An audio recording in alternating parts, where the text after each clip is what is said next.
Morning guys and welcome to a new blog. तर मी विचार केला की माझ्या यूट्यूब चॅनलवर फक्त वर्कआउट आणि फिटनेस या दोनच गोष्टी आहेत. पण आज मी ठरवलं की यूट्यूबवर काहीतरी नवीन करायला पाहिजे, म्हणून मी आज तुमच्यासाठी काहीतरी स्पेशल बनवलं.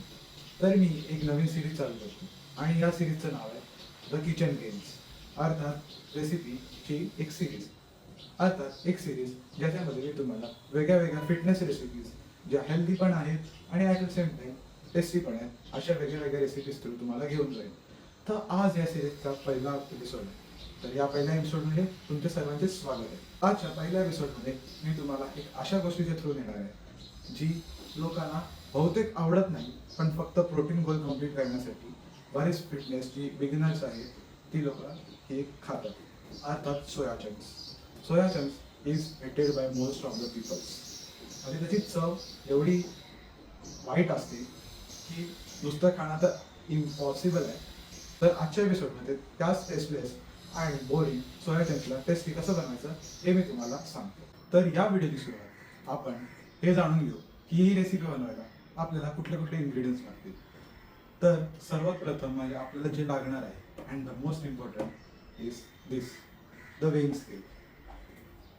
जर तुम्ही ह्याच्याशिवाय बनवत असाल देन इट्स नॉट हेल्दी. तर आता मी तुम्हाला एक एक करून सर्व इन्ग्रेडियंट्स दाखवतो. तर ही रेसिपी बनवण्यासाठी हे आपले काही इन्ग्रेडियंट्स आहेत जे आपल्याला मोस्टली लागणार आणि हे इम्पॉर्टंट आहेत. तर वेइंग स्केल झालं आहे. त्याच्यानंतर आपल्याला लागेल दही. दही इज मोस्ट इम्पॉर्टंट बिकॉज तो एक टेक्स्चर आणि टेस्ट देण्यासाठी दही इज इम्पॉर्टंट. त्याच्यानंतर मेन द सोया चंक्स जे तुम्हाला आवडत असतील की नाही. त्याच्यानंतर मीठ जे ऑब्विसली इम्पॉर्टंट आहे किंवा त्याच्याशिवाय कुठलाच रेसिपी बनत नाही. त्याच्यानंतर जिंजर गार्लिक पेस्ट. त्याच्यानंतर गरम मसाला. गरम मसाल्यानंतर मी इथे थोडा चाट मसाला यूज करतो. हे ॲक्च्युली खूप चांगली टेस्ट देण्यात हेल्प करतं. आणि द मोस्ट इम्पॉर्टंट थिंग कस्तुरी मेथी. मी इथे कुठलाही ब्रँड स्पॉन्सर नाही करत आहे. आणि ॲट लास्ट एक नॉन व्हेजिटेरियन प्रोडक्ट जो की आहे चिकन तंदुरी मसाला.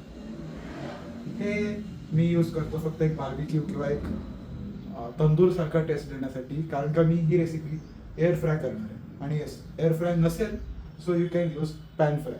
अजून बाकी आहेत हे या डब्यात आहेत, जसं की हळद, जिरा पूड अर्थात cumin powder and black paper. याला काय बोलतात मराठीत नाही माहिती, पण ब्लॅक पेपर. That's it. आणि थोडंसं तेल मी सांगतो किती टाकायचं हे रेसिपीमध्ये कळेल. ओके, सो या रेसिपीची सुरुवात होते ती सोया चंक्सना मोजण्यापासून. म्हणजे सोयाबीन्स मी इथे घेतोय 30 ग्रॅम्स. तर सोया चंक्सना मोजल्यानंतर इथे आपण एक भांडं घेणार. या भांड्यामध्ये आपण 1 ग्लास पाणी घ्यायचं. या पाण्याला या भांड्यात टाकून ते भांडं पहिले ह्याला साईड करा. हे भांडं डायरेक्ट गॅसवर टाकायचं आणि या पाण्याला थोडं गरम करायचं. हे पाणी इथे गरम झालेलं आहे. याला जास्ती पण गरम करायचं नाही. गॅस बंद करून हे तुमचे सोया चंक्स डायरेक्टली ह्याच्यात पोर करून घ्यायचे. त्यानंतर हलकंसं मीठ घ्यायचं, जस्ट चिमटीभर हातानेच घ्या आणि ह्याच्यात टाकायचं.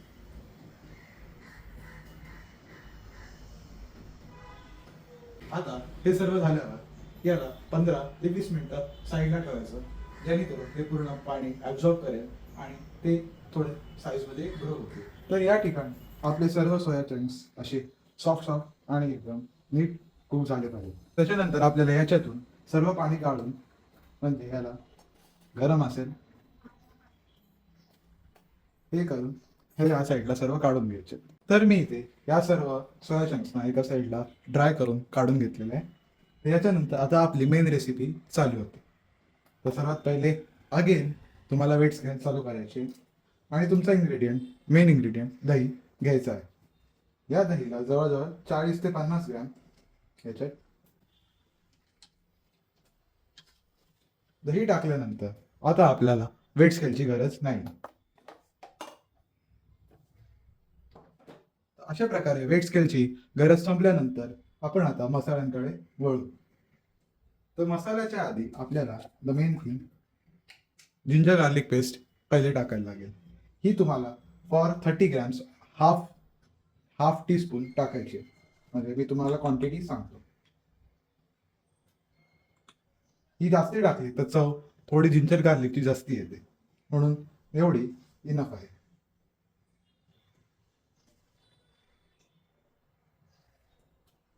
त्यानंतर आपल्याला मसाल्यांकडे वळायचं आहे. तर याची सुरुवात मी करतो थोडंसं मीठ टाकून. आधी ऑलरेडी थोडंसं मीठ टाकलेलं आहे, त्याच्यामुळे जास्ती नाही, तर एकदम थोडं असं मीठ ह्याच्यात मी टाकणार आहे. एक इन्ग्रेडियंट जो मी तुम्हाला आधी सांगायचं विसरलो तो म्हणजे मसाला. तर मसाला सुद्धा आपल्याला जो नॉर्मल आपल्या घरी असतो तो सुद्धा एकदम किंचित हाफ टीस्पून एवढा टाकायचा आहे. हे थोडंसं स्प्रेड करून टाका, ज्याने की तुम्हाला मिक्स करताना मदत भेटेल. त्यानंतर तुमच्या घरात असा एक खजिना असेल ज्याच्यात सर्व मसाले असतील, तो उघडायचा आणि त्याच्यातून 3 गोष्टी बाहेर काढायच्या. पहिले क्युमिन पावडर अर्थात जिरा पूड, दुसरं ब्लॅक पेपर आणि तिसरं हळद. हे सर्व बाहेर काढल्यानंतर एक एक करून याला उघडायचं आहे. तसं सर्वात पहिले मी हळद घेतो. हाफ टीस्पून हळद मी त्याच्यात टाकतो. हळद जास्ती झाली तर अगेन हळदचा टेस्ट जास्ती येईल. हळदला परत डबऱ्यात टाकून दुसऱ्या मसाल्यांकडे आपण वळू. त्यानंतर ही आहे जिरापूड. ही सुद्धा आपण हाफ टीस्पून टाकणार आहोत. ब्लॅक पेपर हे थोडं तिखट असतं, म्हणून थोडं कमीच टाका, कारण का आपण ऑलरेडी मसाला टाकलेला आहे. ब्लॅक पेपर सुद्धा टाकणार आहोत, गरम मसाला आणि अजून एक मसाला आपण त्याच्यात ऑलरेडी ॲड करणार आहोत, म्हणून एकदम चिमटीभर असं हे ब्लॅक पेपर आपण ह्याच्यात टाकणार आहोत, जस्ट फॉर द टेस्ट. त्याच्यानंतर या सर्वाचं काम झाल्यावर तुमचा घरातला खजाना परत बंद करून लावून द्यायचा. त्याच्यानंतर आपण दुसऱ्या मसाल्यांकडे वळू. हा आहे गरम मसाला. गरम मसाला सुद्धा परत एक चमचा घेऊन हाफ टीस्पून टाकायचा.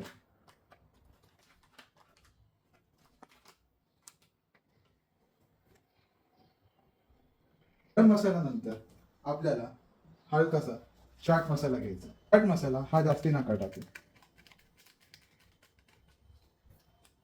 पडला. आणि त्याच्यानंतर the main ingredient chicken tandoori मसाला.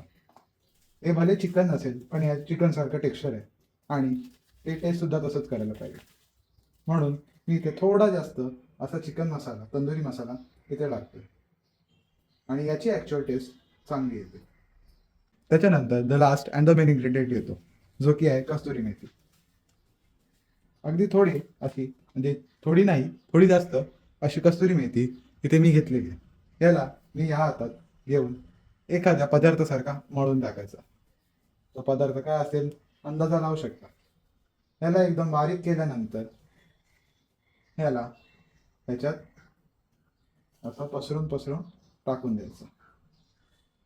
यानंतर या सर्व रेसिपीला आपण फ्राय करणार आहोत, म्हणजे याला थोडी क्रिस्पी टेस्ट यायलाच हवी. तर आता मी इथे ह्याला एअर फ्राय करणार आहे, म्हणून मी इथे अगदी किंचित असं तेल त्याच्यात टाकतोय. तर तुम्ही हे पॅन फ्राय करणार असाल तर ह्याच्यात तेल टाकण्याचे कष्ट तुम्ही घेऊ नका, कारण का पॅनमध्ये तुम्ही ऑलरेडी तेल टाकणार आहात. सो या सर्वाला आपण आता हातानेच मिक्स करून घेऊ. तर आता या ठिकाणी याच्यातल्या सर्व गोष्टी झालेल्या आहेत. तर हे ते प्रॉपरली मिक्स केलेलं आहे. सर्व जागेवर मसाला प्रॉपरली लागलेला आहे. तर आता ह्याला आपण एक झाकण टाकून 15 ते 20 मिनिटं कमीत कमी ठेवून द्यावं. तर आता मी ते एक गोष्ट तुम्हाला सांगू इच्छितो की ही रेसिपी थोडी टाईम टेकिंग आहे, म्हणजे याचा टोटल टाईम 45 मिनिट्सच्या आसपास तुम्हाला लागेलच. तर याला इथे थोडा वेळ आपण मॅरिनेट करत ठेवूया. तर इकडे आता याला मॅरिनेट करून झालेलं आहे. याला मॅरिनेट करून झाल्यानंतर आपण आता आपल्या एअर फ्रायरकडे वळूया. आता या एअर फ्रायरमध्ये आपल्याकडे एक प्लेट येते. या प्लेटमध्ये आपण हे सर्व सोया चंक्स लावून घ्यायचे.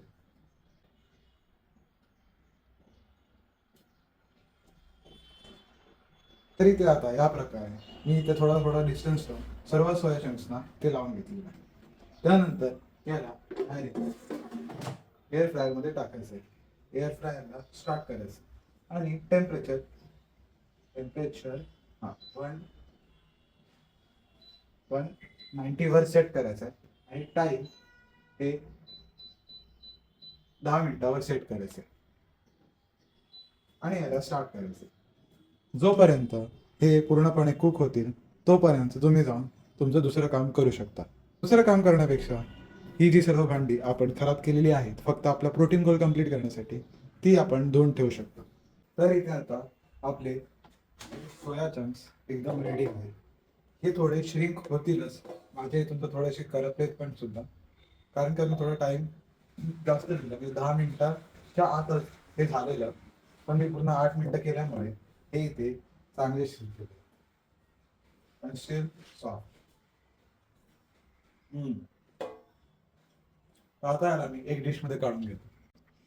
तर इकडे मी हे सर्व काढून घेतलेले आहे.